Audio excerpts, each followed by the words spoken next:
Hello, welcome to our lesson number 8 in our series on Judaism, beliefs and teachings.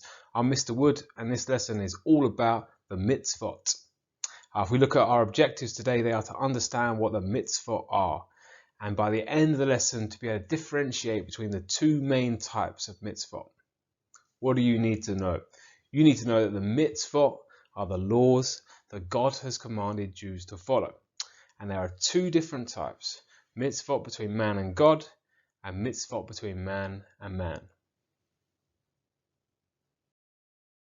If you've been following this series of lessons on YouTube, you will have heard the mitzvot a couple of times already. If we go back to our lesson on the Jewish relationship with God, we talked about the covenant that Moses made with God. We went into more detail in that in the last lesson on Moses.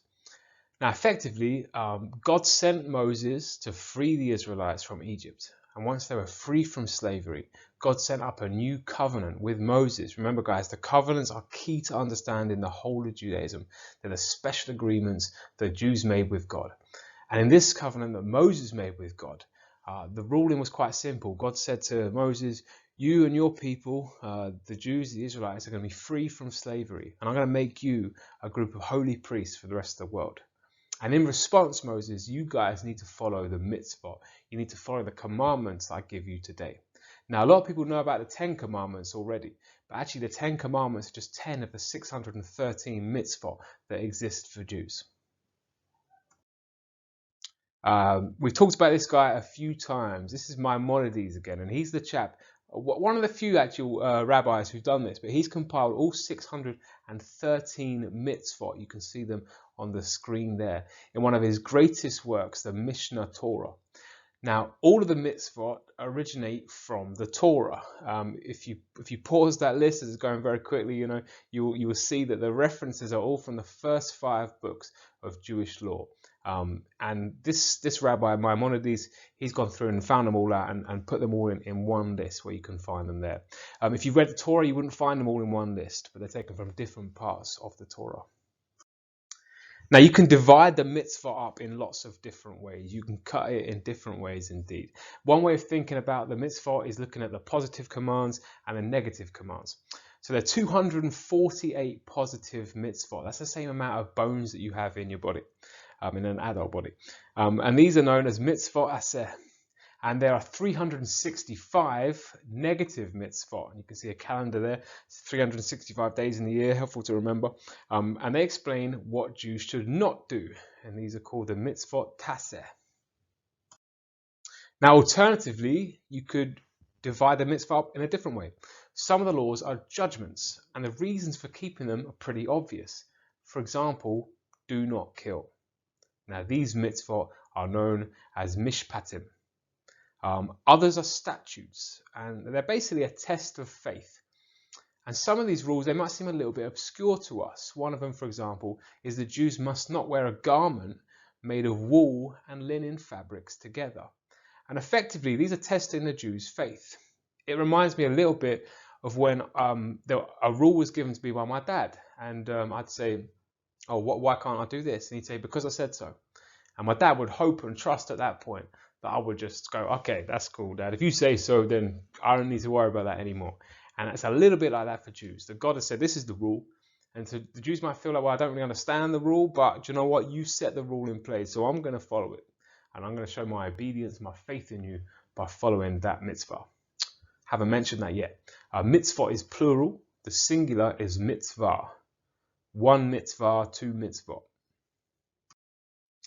There are 6 constant mitzvot. Obviously, constant means going all the time. And so these are rules, commandments from God to the Jews that should always be on their mind. They include these. Know that there is a God. Do not believe in other gods. Know that God is one. Little link back there to the Shema. Hear, O Israel, the Lord our God, the Lord is one. Love God, fear God, and do not be misled by personal desires. Now, when we think of the word commandment or command, often it's got negative connotations for us. You are commanded not to do this. But actually, that's not how Jews understand the mitzvah. Great quote here from the book of Deuteronomy in the Torah, Deuteronomy chapter 11, verse 26 to 28, and I'll read it to you now. See, I am setting before you today a blessing and a curse. The blessing, if you obey the commands of the Lord your God that I am giving you today. The curse, if you disobey the commands of the Lord your God and turn from the way that I command you today. Now, effectively, what this is saying is this. If you follow the mitzvot, that's going to lead you to a life of blessing. That by following these rules, these commandments, by doing what you've been told to do, you're going to have a blessed life. Or you can choose not to. You can go the other way. We'll talk about free will next lesson. But you can choose not to follow the commands. But with that will come a curse. You'll find that your life is not as blessed if you do not try and keep these commandments. And ultimately, the mitzvot, they cover every area of Jewish life. Now, a Jewish person wouldn't say, oh, I've got these commandments, I've got to remember them, and I want to make sure I do these, I want to keep God happy, and I want to do that. Blah, blah. Actually, they apply to every single aspect of life. And by following the mitzvot, a Jew would live a wonderful, fulfilled life. And if everyone was following them, we'd have harmony around the world. It's a great quote here. I've taken this from myjewishlearning.com, really helpful website. It's not just 613 mitzvot that we're talking about. Even after the historical era of the Hebrew Bible, generations of rabbis continue to update, adapt, and generate new and more modern commandments, all understood to be derived from the original 613 in the Torah.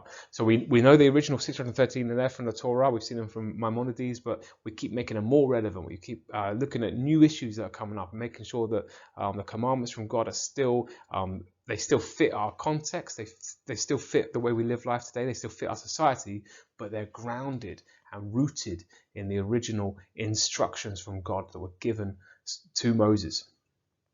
Today, Jews no longer practice animal sacrifices or give agricultural gifts to a hereditary class of priests. Yet there are modern mitzvot that deal with questions related to organ donation, the kashrut, this is the food laws of eating organic fruits and vegetables, and interfaith relations. Mitzvot deal with every aspect of how one should go about leading life. Now, I've put the quote there on the bottom there for where to find this website. If you want to pause the video there and check it out, I'd recommend it. Right, guys, time to check your understanding. Pause the video here, have a go at these questions. There's 4 of them and an extension as well. And when you're ready, unpause the video and we can look at the answers. Okay, let's check your understanding now.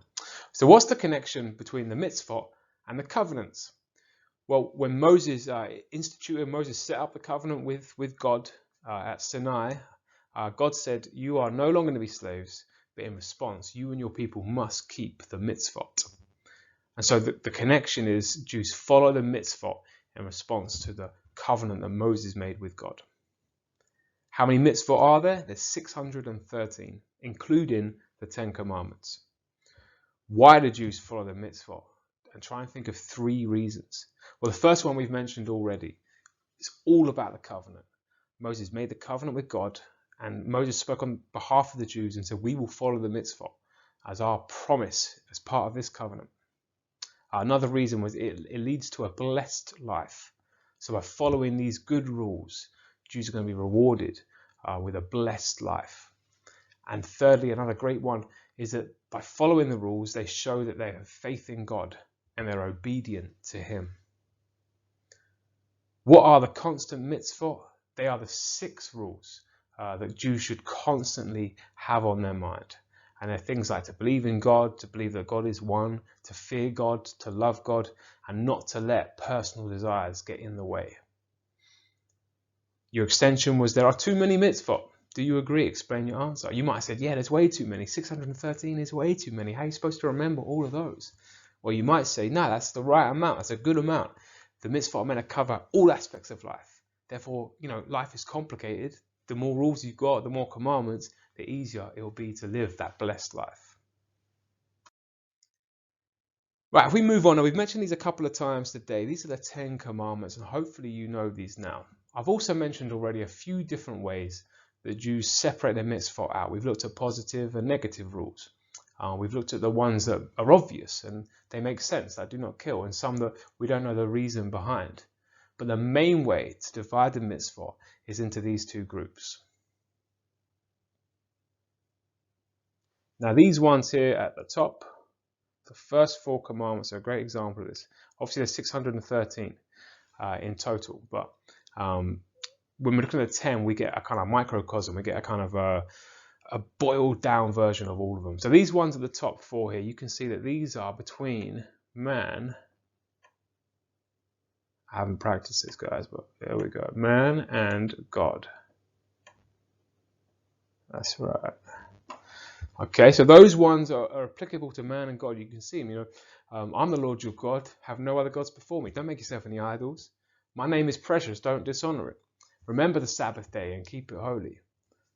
We can see that they're clearly about the relationship that man has with God. We could call these ones the ritual mitzvot. And then if we look to the bottom 6, you can see where this is going, I'm sure. These are all about man's relationship with his fellow man.